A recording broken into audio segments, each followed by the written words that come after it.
Salve, salve, nação rubro-negra! Aqui Marquinhos Assunção, chegando nessa terça-feira para trazer as últimas informações e as principais notícias do rubro-negro mais querido do Brasil e do mundo, o Clube de Regatas do Flamengo. Antes da gente começar esse giro de notícias do Mengão, eu peço a você a sua inscrição, o seu like, o seu compartilhamento nas redes sociais e, por fim, a ativação no sininho das notificações para que o YouTube possa notificá-los de tudo que tiver acontecendo de novidade aqui no nosso canal.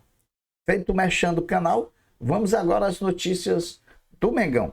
Depois do empate diante do Botafogo no último domingo, o elenco do Flamengo se reapresentou ontem, segunda-feira pela manhã, onde Felipe Luiz e seu staff iniciaram a preparação para o jogo de volta da terceira fase da Copa do Brasil, quarta-feira, 21h30 no Maracanã, contra o Botafogo da Paraíba. A grande expectativa na reapresentação de ontem pela manhã é pelo resultado da ressonância magnética que seria submetido Nicolás de la Cruz, que deixou o campo diante do Botafogo Carioca sentindo uma torção no seu joelho. O exame demonstrará se há a lesão ou se não há lesão, qual a gravidade da lesão que está sofrendo de la Cruz. No treinamento de ontem, especificamente no treinamento de ontem, os jogadores que foram titulares diante do Botafogo fizeram um trabalho regenerativo na academia, enquanto os demais foram a campo fazer atividades técnico-táticas e físicas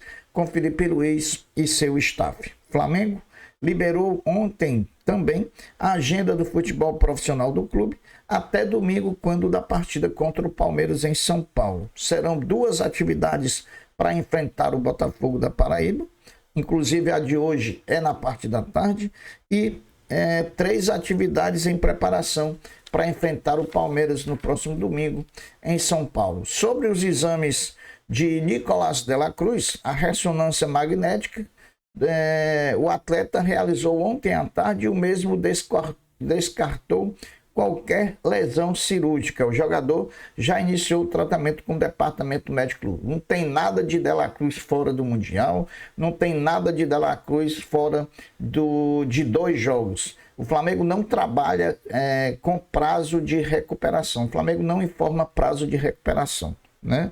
Não é uma lesão também simples, porém também não é lesão que precise de cirurgia, menos mal. Vamos aguardar a evolução da recuperação do de la Cruz para aí sim saber realmente quando ele vai poder voltar a jogar pelo Flamengo. O certo é que quarta-feira contra o Botafogo e domingo contra o Palmeiras, com certeza ele não vai estar presente. O Flamengo trabalha sim com a possibilidade de volta dos jogadores Pulgar e Alan para a partida de domingo contra o Palmeiras.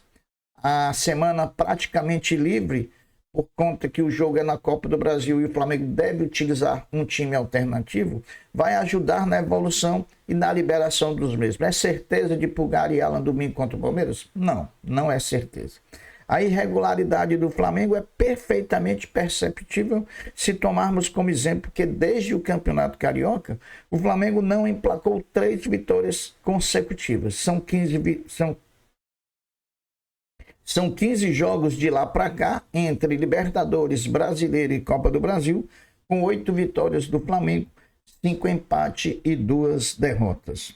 O meia atacante Lohan, que voltou a ser relacionado para a partida contra o Botafogo, mesmo não sendo aproveitado durante a partida, voltou a treinar ontem no CT Urubu com o time profissional na reapresentação do time e pode ter oportunidade contra o Botafogo da Paraíba, já que provavelmente, repito, o Flamengo não vai com o time titular, assim como foi no primeiro jogo, deve usar um time alternativo para enfrentar o Botafogo. Definida pela comissão de arbitragem da CBF ontem, a equipe de arbitragem completa para Flamengo e Botafogo da Paraíba, jogo de volta da terceira fase da Copa do Brasil 25. O árbitro é Lucas Paulo Torezin, do Paraná, assistido na bandeira 1 por Bruno Bosqueira, também do Paraná, na bandeira 2 por Vitor Hugo Imazo dos Santos, também do Paraná, e no árbitro de vídeo, o popular VAR, Caio Max Augusto Vieira, do Rio Grande do Norte. O Flamengo volta a treinar hoje dessa vez na parte da tarde, a partir das 15 horas e 30 minutos, quando Felipe Luiz fará a sua última atividade em preparação para a partida diante do Botafogo pela Copa do Brasil. O Flamengo Basquete, já classificado para a semifinal do NBB, após fechar a série contra o Corinthians em 3-1, só saberá seu adversário amanhã, quarta-feira, quando jogarão em Franca, na quinta partida da série, Franca e Pinheiros, que se enfrentam às 19 horas. E aí o Flamengo vai saber realmente quem vai enfrentar. O certo é que qualquer um, Franca ou Pinheiros, que seja o adversário do Flamengo, o primeiro jogo vai ser no dia 24, na casa de quem enfrentar o Flamengo. Porque o Flamengo, em relação aos dois, Franca e Pinheiros, o Flamengo tem a vantagem por ter ficado à frente dos dois na fase de classificação. Então, será um jogo na casa do Franca ou do Pinheiros, 2 jogos no Rio de Janeiro. Se precisar do quarto, será na casa do Franca ou Pinheiros, e se precisar do quinto, decisivo, será no Rio de Janeiro. Ontem, segunda-feira, integrantes da Comissão Nacional de Clubes tiveram uma reunião com a Comissão de Arbitragem da CBF para tratar de possíveis mudanças relacionadas ao árbitro de vídeo, o VAR. Os integrantes, compostos por BAP do Flamengo, Casares do São Paulo, Marcelo Paes do Fortaleza, Carlos Amadeu do Vasco, Alessandro Barcelos do Inter e outros, apresentaram 3 propostas, 3 sugestões para a melhoria do uso do VAR no futebol brasileiro. Primeira melhoria: quando o árbitro chegar na cabine para a revisão do lance, que o áudio dele com a cabine do VAR seja desligado para que ele mesmo interprete o lance, sem sugestão e nem interferência de ninguém. Que após o lance de gol, o VAR tenha 2 minutos para buscar a irregularidade. A ideia é de que em 2 minutos, se não for achada alguma irregularidade, significa que não é clara a irregularidade, né?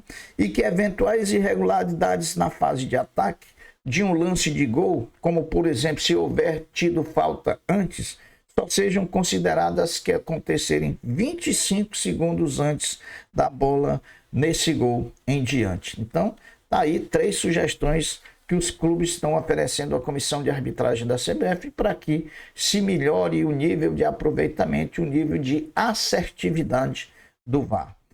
O Planatação encerrou no último sábado, de 17, a sua participação no Campeonato Brasileiro Interclubes de Inverno, nas categorias Sênior e Júnior, realizado em Recife, Pernambuco. Depois de 5 dias de competição, somadas 17 premiações de ouro, 23 de pratas e 20 honrarias de bronze, o rubro-negro totalizou 60 pódios na competição e ocupou o 2º lugar no quadro de medalhas da categoria Júnior e 3º lugar e 3ª posição no ranking geral da categoria Sênior. Então tá aí a natação do Flamengo mais viva do que nunca. O Flamengo não trabalha com a possibilidade de um retorno do argentino Carlos Alcaraz em não se concretizando a negociação com o Everton da Inglaterra. O Flamengo entende que Carlos Alcaraz foi um erro de scout do Flamengo como sendo um eventual substituto de Arrascaeta. Os próximos dias nos darão a verdade dos fatos, até porque a Premier League está se acabando, e aí a Premier League se acabando, o Everton vai ter que se manifestar se vai ativar a cláusula de obrigação de compra ou se vai devolver Carlos Alcaraz ao Flamengo. Mesmo com toda a irregularidade e a não constância do time do Flamengo, o Flamengo tem o melhor ataque e a melhor defesa entre as equipes da Série A em 2025. Foram 56 gols marcados e 15 sofridos, com saldo de 41. Em segundo lugar, vem o Palmeiras com 50 gols marcados e 19 sofridos, com saldo de 31. Meus amigos, finalizando a fase de grupos da Libertadores da América no dia 28 próximo de maio, a Conmebol definiu a data do dia 2 de junho para a realização do sorteio dos confrontos das oitavas de final da Libertadores. O sorteio acontece ao meio-dia, no dia 2 de junho, na cidade de Luque, do Paraguai, sede da Conmebol, meio-dia, horário de Brasília. Então, dia 2 de junho, nós já vamos saber quem serão os confrontos das oitavas de final da Libertadores. Agora, mais uma informação sobre o jogo do Flamengo na quarta-feira contra o Botafogo. O Flamengo, diante do Botafogo da Paraíba, deve manter a estratégia adotada no primeiro jogo e ir à partida com um time alternativo. A tendência é que nomes como Matheus Cunha, Danilo, Everton Araújo, Ayrton Lucas, Matheus Gonçalves, Juninho, Lohan recebam mais minutos em campo. A principal novidade pode ser a presença de Arrascaeta mesmo começando no banco. Gerson, que não jogou contra o Botafogo, deve voltar. Wesley, que está suspenso contra o Palmeiras, a princípio ia ser poupado, jogaria Varela. Vai ser o contrário, Wesley deve jogar, Varela deve ficar no banco. E com certeza também Pedro deve ter mais uma oportunidade de ganhar minutagem nesse jogo contra o Botafogo da Paraíba. Meus amigos, essas são as notícias do Flamengo nessa terça-feira, né? O Flamengo que treina às 15h30, faz sua última atividade preparando o time para amanhã contra o Botafogo da Paraíba. Um simples empate garante o Flamengo nas oitavas de final da competição. Eu vou ficando por aqui, deixando uma até breve, uma até logo, dizendo fiquem todos com Deus, porque eu sempre estou com ele. Saudações rubro-negras. Fui. Tchau.